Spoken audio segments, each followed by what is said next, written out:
What up? We are live at the Benton Media Lounge. My name is Davi Rolando. I'm here with my man Trill Will, and of course, Big Amp, the quarterback, QB1. It's so dope to link up with somebody that, man, we've known each other personally, I would say going on 20 years. And I feel like it's cool getting you in front of the camera because you're usually one of the guys that's more of like behind the scenes, putting plays together, being that voice that you hear, you don't always see. But Big Amp, the QB, has been pulling strings and making situations happen for a lot of people for a long time. So it's a pleasure to get to sit down with you, man. And I kind of want you to introduce yourself, tell people watching what you've been doing, what you have done, and what's next. But let's start it like this, man. How would you describe yourself, your title, what you do, and what you've done? How would you put it in your own words? The only way to kind of simplify it, because it depends on the company that I'm actually doing the engagement for. When I'm dealing with the big labels, I'm a label consultant. Why? Because like the New York labels, they're not going to put an office down here, and they don't want to come down here and learn how to navigate. They need somebody that's already into the ecosystem. So most of the time, I'm a label consultant when you see me with the big artists, just kind of being the legs down here in the southern region, because of course they're up top.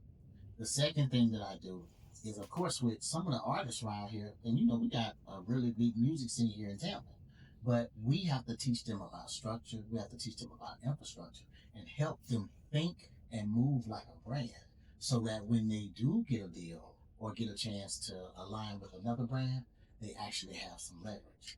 And then the last thing that other companies utilize me for, that I haven't been able to get out of, is we throw the big festivals and we throw the big concerts, and that's again just my company, QB1, just providing infrastructure.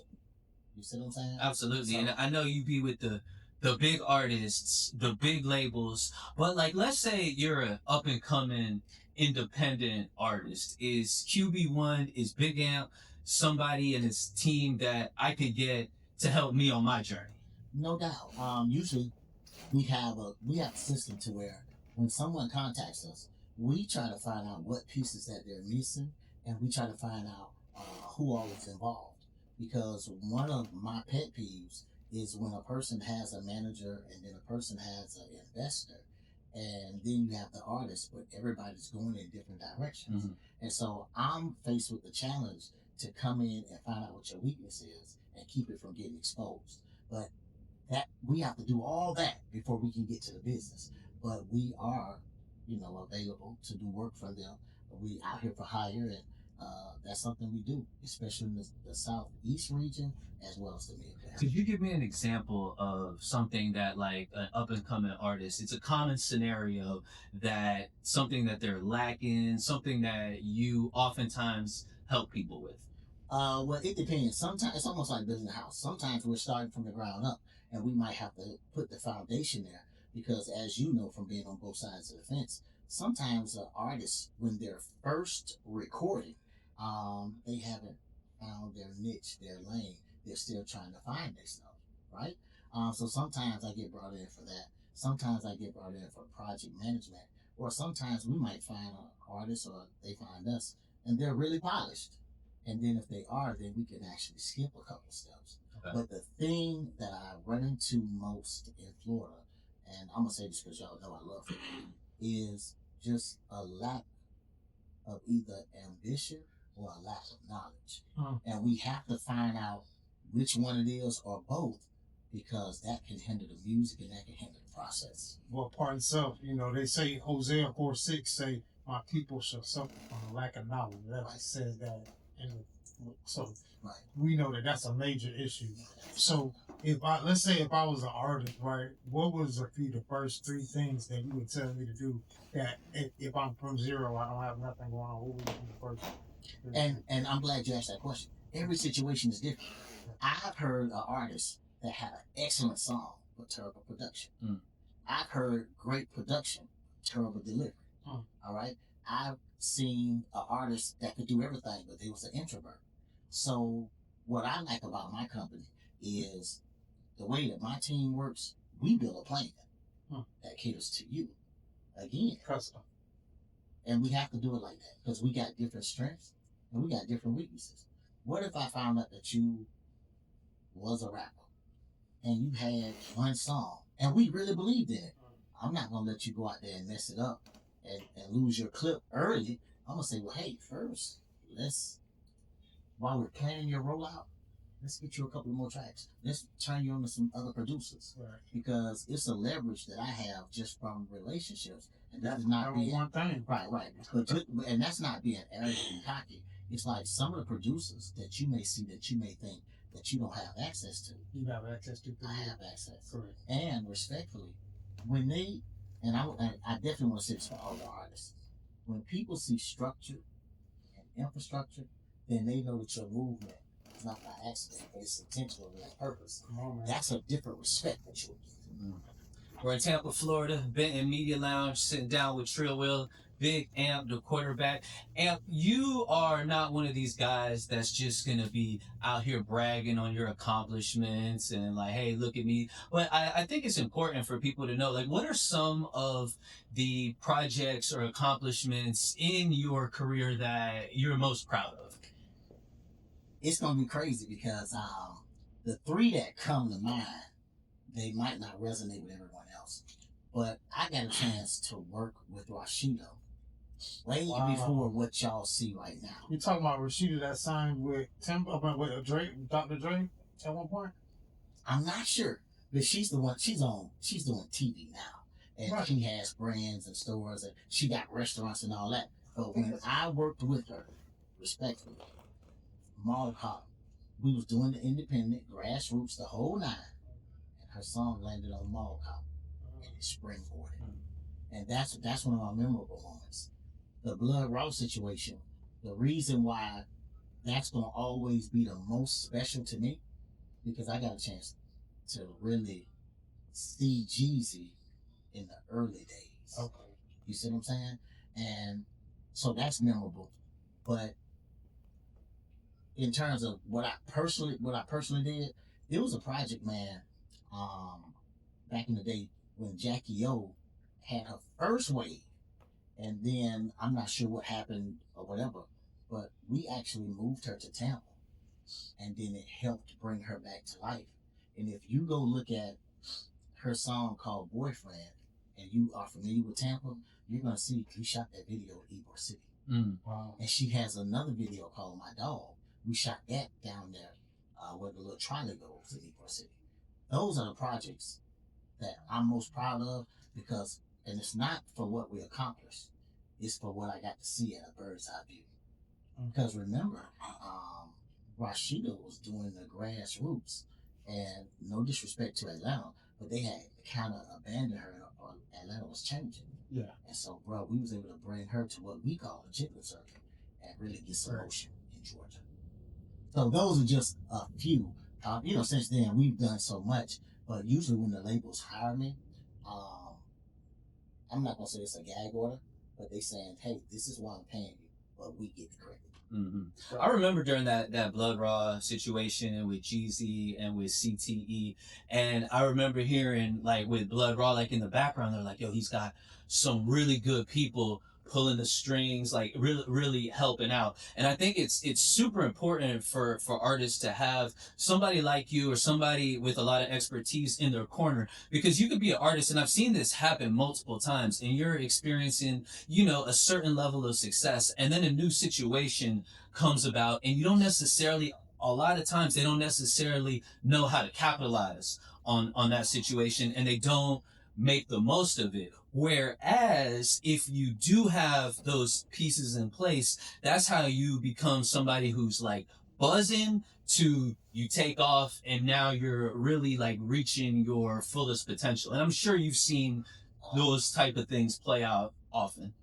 And let me say this, just 4 days ago, the concert that we was at, because of course I got 2 female artists right now, but we were at a YK Nice concert. You can say what you want to say. Of course, I'm a Glow fan. Don't get me wrong. But, yeah, I like Glow. Right. But YK Nice definitely has a new wave. For sure. She definitely has the fans. in Miami, she just did 3 shows in one day, and one of them she had to fly to bumfuck Egypt down there. Right? Mm-hmm. I'm saying that to say this: her team, she had her makeup, she had 2 managers. One manager was out here making sure everything was right on the stage.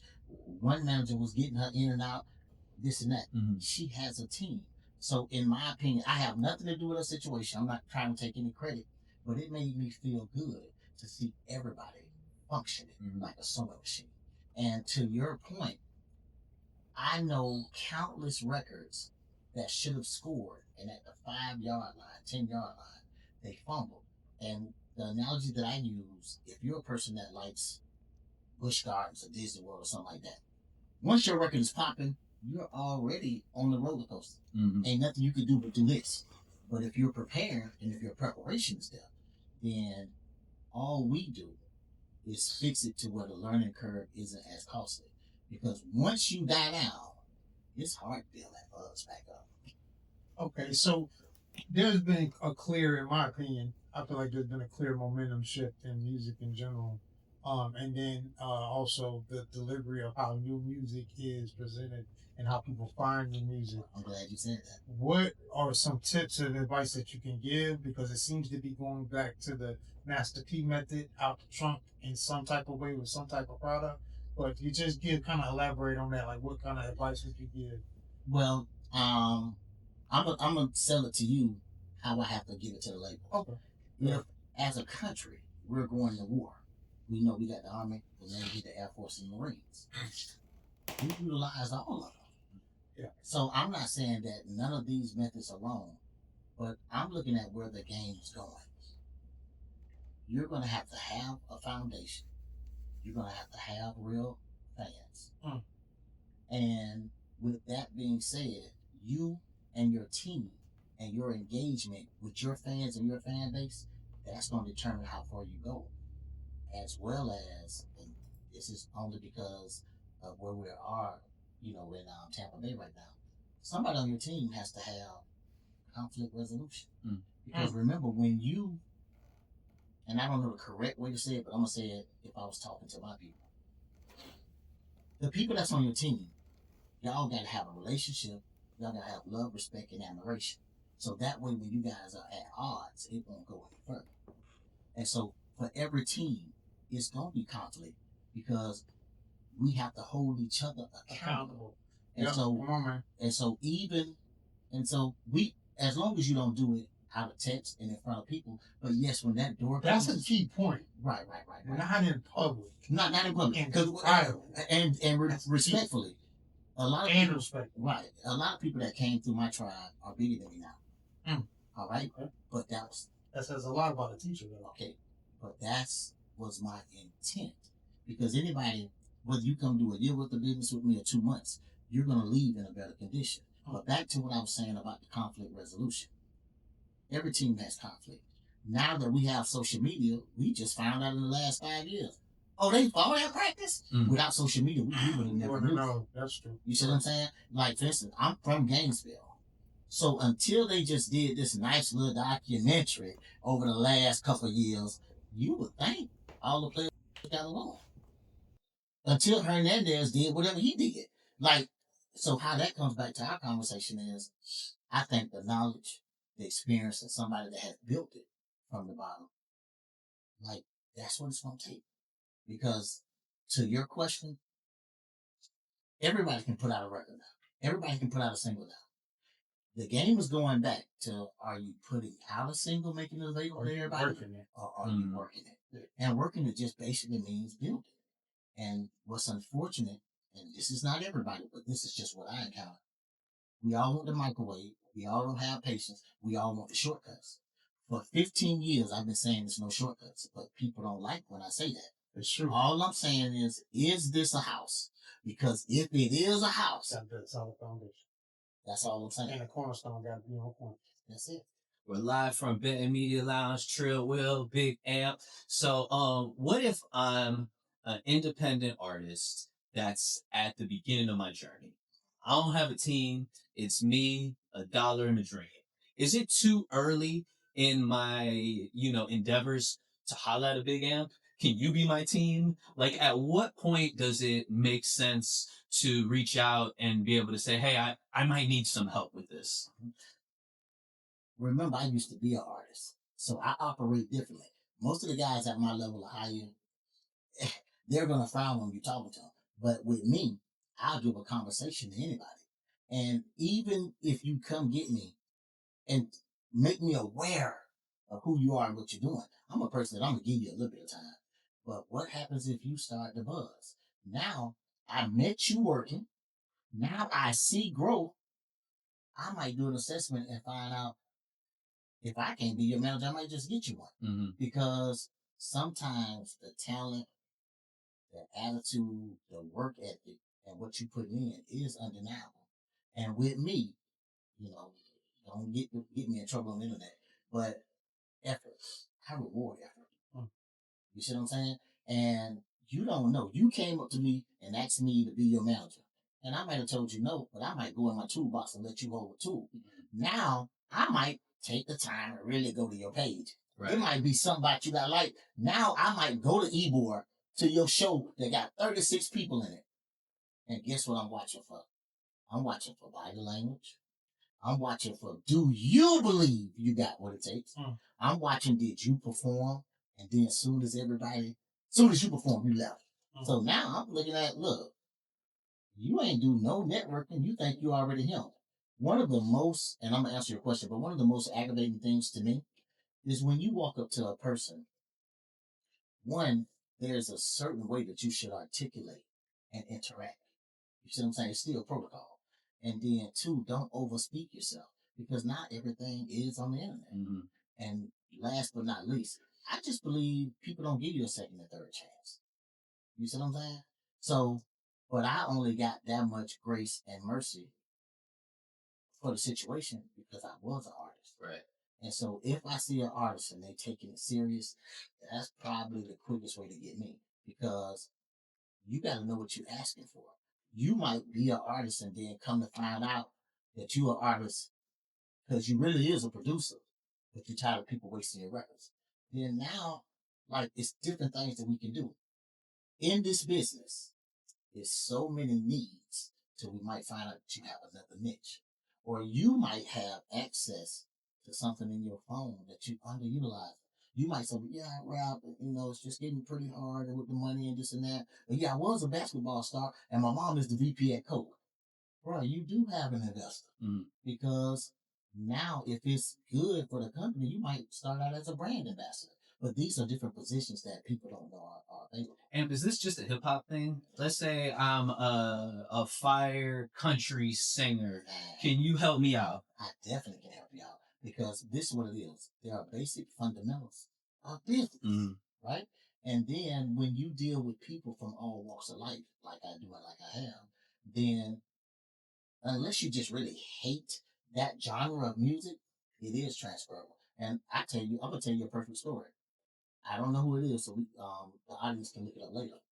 In Southern Soul, which everybody said wasn't gonna last, it was country, it was cheap, and all that. One of the biggest white artists, I don't know his name, and I'm not talking about him, but they mixed his song with a Southern Soul, and that's what took it over this year. I don't know what it is, but I don't want to go around whatever the hell that is, right? And I'm not hating because I like his regular song, but when they mixed it with the Southern Soul. So my answer is the only genre that I'm not familiar with.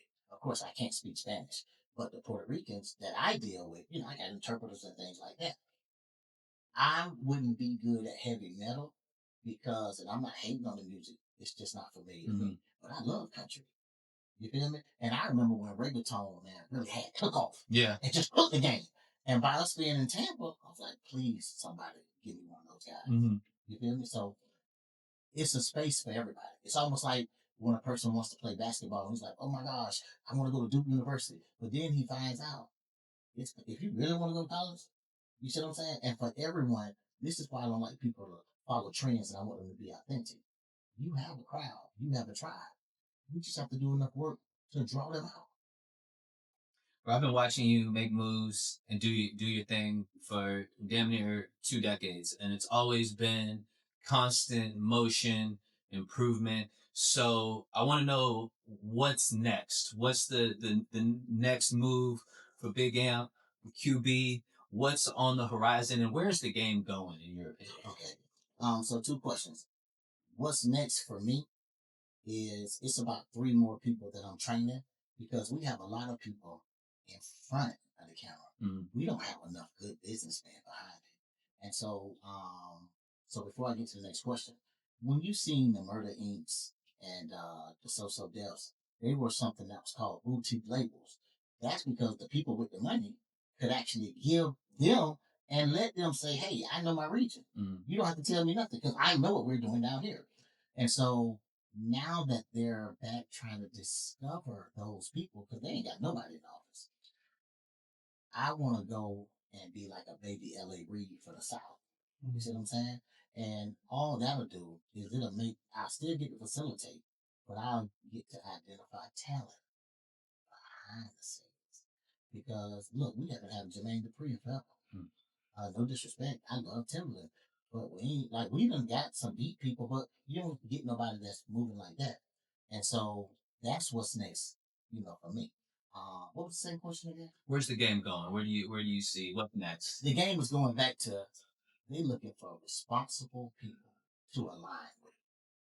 They're not giving you $1 million no more because you're not gonna spend it on music, right? And so I think, like for instance, I don't know if you're familiar with the NBA, to where the players start to let you know David Stern knows everything, right? Mm. And so that's where we are. First, it was the hip hop police, but in my opinion, I think the people that do the funding in the industry now, they are investment protectors. So they're going to want to know, are you high risk? Are you a good investment? And what's the ROI? And I think if you can check all those three boxes and be likable, then I think they'll start to come back down and at least like when you build a house again. They won't give you all the money, but I think they'll give you this and then you do that right. You'll steward over that and then go to the next step. That's what I think. So if somebody watching this is like, yo, this is for me. This is the missing piece of the puzzle. I need my quarterback.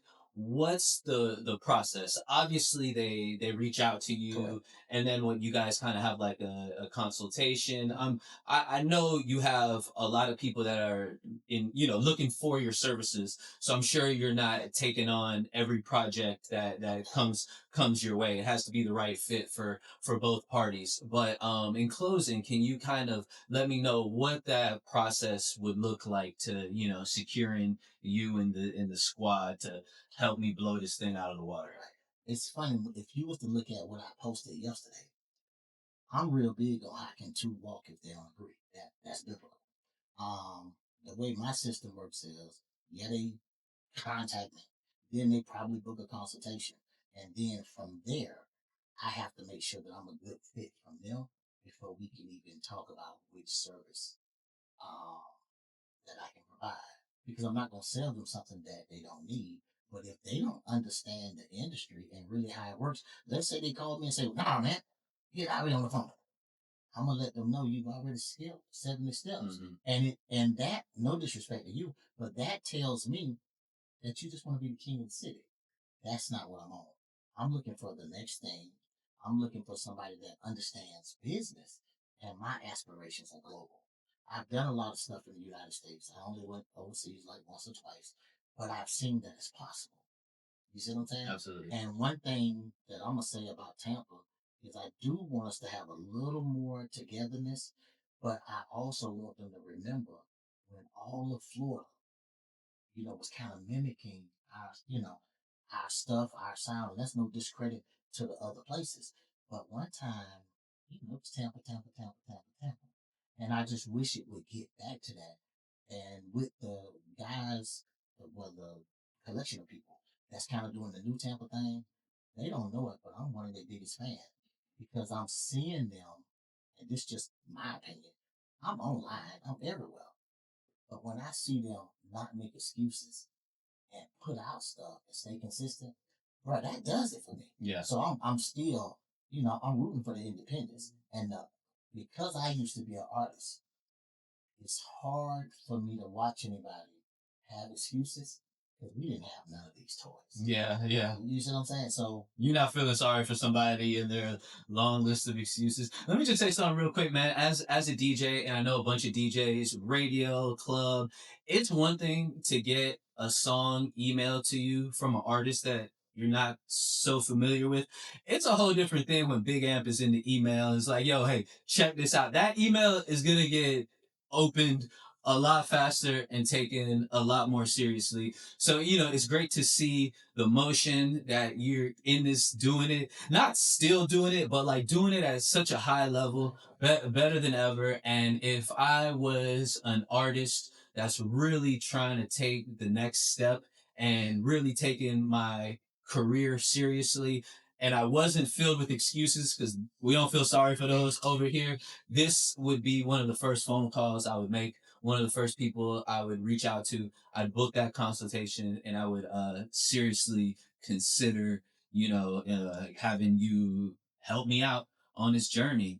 Trill Will, is there anything that you want to say in closing? Well, I just want to say since I've known him, he's done an upstanding business, so I would expect that he would continue those habits with whoever he's working with in the future. Also, I will say that I know some people that he's worked with, and I know if he's worked with those people, he must be pretty good at what he does. So I would just also recommend him, and definitely appreciate you for taking the time to come on. Absolutely, man. It was a pleasure. Yeah, this ain't QB1 for no reason. This ain't the backup QB. We're not talking practice squad. We're not talking about a college with some potential. We're talking in the game, established, your number one option for a reason, a smart choice, people's choice. hey. Video edited by Trippy Island Production.